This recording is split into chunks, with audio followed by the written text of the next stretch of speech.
ഓസ്ട്രേലിയയിൽ നിന്ന് വന്നെത്തി ഹോളിവുഡ് കീഴടക്കിയ നടൻ ഏകദേശം 50ഓളം സിനിമകളിൽ പ്രത്യക്ഷപ്പെട്ടു. 1950കളിലും 60കളിലും ഹോളിവുഡിൽ ഗണ്യമായ വിജയം കൈവരിച്ച റോഡ് ടെയ്ലർ.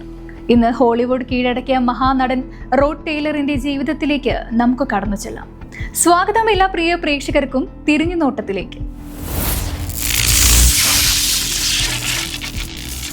സിഡ്നിയുടെ പ്രാന്തപ്രദേശമായ ലിഡ്കോംബിലെ സ്റ്റീൽ നിർമ്മാണ കരാറുകാരനും വാണിജ്യ കലാകാരനുമായ വില്യം സ്റ്റാർട്ട് ടെയ്ലറുടെയും 100ലധികം ഹ്രസ്വ ചിത്രങ്ങളുടെ രചയിതാവായ മോണ ടെയ്ലറുടെയും ഏക മകനായാണ് 1930 ജനുവരി 11 ടെയ്ലർ ജനിച്ചത്. 19ാം നൂറ്റാണ്ടിലെ ഓസ്ട്രേലിയൻ ഔട്ട്ബാക്കിലെ ബ്രിട്ടീഷ് പര്യവേഷകനായ അദ്ദേഹത്തിന്റെ മുത്തശ്ശൻ ക്യാപ്റ്റൻ ചാൾസ് സ്റ്റർട്ടിൽ നിന്നാണ് അദ്ദേഹത്തിന്റെ മധ്യനാമം വന്നത്. ടെയ്ലർ പാറമട്ട ഹൈസ്കൂളിൽ പഠിക്കുന്ന സമയത്ത് തന്നെ ആർട്സ് ക്ലാസ്സുകൾ എടുക്കുവാൻ തുടങ്ങിയിരുന്നു. റോഡിന്റെ അമ്മയുടെ ആഗ്രഹം അവനൊരു കലാകാരൻ ആകണമെന്നായിരുന്നു. കലാപരമായ ക്ലാസ്സുകൾ എടുക്കുവാൻ അവനെ സമ്മർദ്ദത്തിലാക്കുകയും ചെയ്തു. കുറച്ചു കാലം അദ്ദേഹം ഒരു വാണിജ്യ കലാകാരനായി പ്രവർത്തിക്കുകയും ചെയ്തു. കോളേജ് പഠനകാലത്ത് തന്നെ റിച്ചാർഡ് മൂന്നാമന്റെ ഒരു ഓൾഡ് വിക് ടൂറിംഗ് പ്രൊഡക്ഷനിൽ ലോറൻസ് ഒലിവിയറെ കണ്ടതിന് ശേഷമാണ് അദ്ദേഹം ഒരു നടനാകാനുള്ള തീരുമാനമെടുത്തത്. ശേഷം തന്റെ കരിയറിന്റെ തുടക്കത്തിൽ സിഡ്നിയിലെ മാർക്ക് ഫോയ്സ് ഡിപ്പാർട്ട്മെന്റ് സ്റ്റോറിൽ ജോലി ചെയ്തും പകൽ സമയത്ത് വിൻഡോകളും മറ്റു ഡിസ്പ്ലേകളും ഡിസൈനിങ്ങുകളും പെയിന്റിങ്ങും ചെയ്തുകൊണ്ട് അദ്ദേഹത്തിന് സ്വയം പിന്തുണ നൽകിയിട്ട് വന്നു. അതിനുശേഷമാണ് ചാൾസ് സ്റ്റർട്ടിന്റെ മുറംബിഡ്ജി, അതായത് മുറേ നദികളിലൂടെയുള്ള യാത്രയുടെ പുനരാവിഷ്കരണത്തിൽ അദ്ദേഹം പങ്കെടുത്തത്. കൂടാതെ സ്റ്റർട്ടിന്റെ ഓഫ്സൈഡറായ ജോർജ് മാക്ലോയെ അദ്ദേഹം അവതരിപ്പിച്ചു. 1951 ഇൻലാൻഡ് വിത്ത് സ്റ്റർട്ട് എന്ന ഒരു ഹ്രസ്വ ഡോക്യുമെന്ററി അതിനെ അടിസ്ഥാനമാക്കിയിട്ടുള്ളതാണ്. 1954 ഓസ്ട്രേലിയൻ ലീ റോബിൻസൺ ചിത്രമായ King of the Coral Sea എന്ന ചിത്രത്തിലൂടെയാണ് ടെയ്ലർ തന്റെ ഫീച്ചർ ഫിലിമിൽ അരങ്ങേറ്റം കുറിച്ചത്. താമസിയാതെ studio 57, 1955 Hell on Frisco Bay, 1956 Giant എന്നീ ടെലിവിഷൻ ഷോകളിലും അദ്ദേഹം വേഷമിട്ടു. 1955 ക്ലീൻ ബാക്കർ അഭിനയിച്ച ABC പ്രോഗ്രാമായ ചെയിനിലെ ആദ്യ മണിക്കൂർ ദൈർഘ്യമുള്ള പാശ്ചാത്യ ടെലിവിഷൻ പരമ്പരയുടെ 3ാം എപ്പിസോഡിൽ ക്ലാൻസിയായി അദ്ദേഹം അതിഥി വേഷത്തിൽ അഭിനയിച്ചു. അങ്ങനെ തന്റെ ചലച്ചിത്ര ജീവിതം ചലച്ചിത്ര മേഖലയിൽ ഉറപ്പിക്കുവാൻ അദ്ദേഹം പ്രയത്നിച്ചു. 1973 ദീർഘകാല സുഹൃത്തായ ജോൺ വെയ്ൻ, ആൻ മാർഗ്രറ്റ് എന്നിവർക്കൊപ്പം ദി ട്രെയിൻ റോബേഴ്സിൽ ടെയ്ലർ അഭിനയിച്ചു.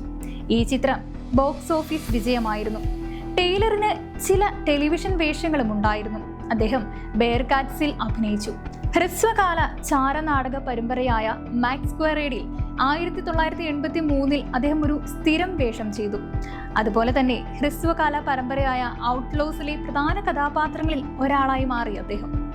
1988 മുതൽ 1990 വരെ ടെയ്ലർ CBS നാടക പരമ്പരയായ ഫാൽക്കൺ ക്രിസ്റ്റിൽ ഫ്രാങ്ക് അഗ്രറ്റിയായി അഭിനയിച്ചു.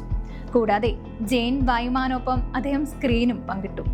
1990കളുടെ മധ്യത്തിൽ Murder, She Wrote, Walker, Texas Ranger എന്നിവയുടെ നിരവധി എപ്പിസോഡുകളിലും അദ്ദേഹം സ്ഥിരം സാന്നിധ്യമായിരുന്നു. ഇനി അദ്ദേഹത്തിന്റെ വ്യക്തിപരമായ ജീവിതത്തെക്കുറിച്ച് പറയുമ്പോൾ മോഡൽ പെഗ്ഗി വില്യംസ് ആയിരുന്നു അദ്ദേഹത്തിന്റെ ആദ്യ ഭാര്യ. 3 വർഷം മാത്രമായിരുന്നു ആ ദാമ്പത്യത്തിന് ആയുസ്സുണ്ടായിരുന്നുള്ളൂ. ഗാർഹിക പീഡന ആരോപണത്തെ തുടർന്ന് അവർ വിവാഹമോചനം നേടി. ആരോഗ്യകരമായ ദാമ്പത്യ ജീവിതം നയിക്കുവാൻ തങ്ങൾ വളരെ ചെറുപ്പമാണെന്ന് തോന്നിയതിനാലാണ് അവർ വിവാഹമോചനം നേടിയതെന്ന് ടെയ്ലർ പിന്നീട് അവകാശപ്പെട്ടു.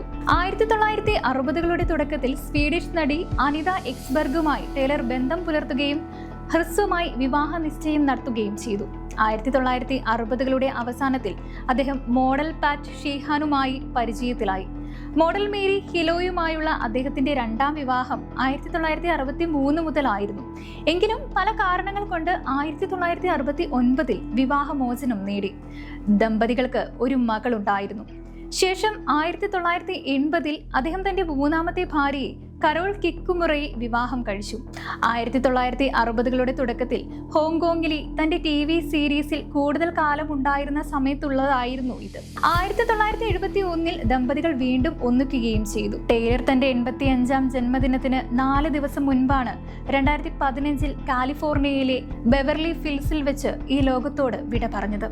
ഇന്നും ജനങ്ങൾക്കിടയിൽ മറക്കാത്ത ഓർമ്മകളുമായി റോഡ് ടൈലർ ജീവിക്കുന്നു.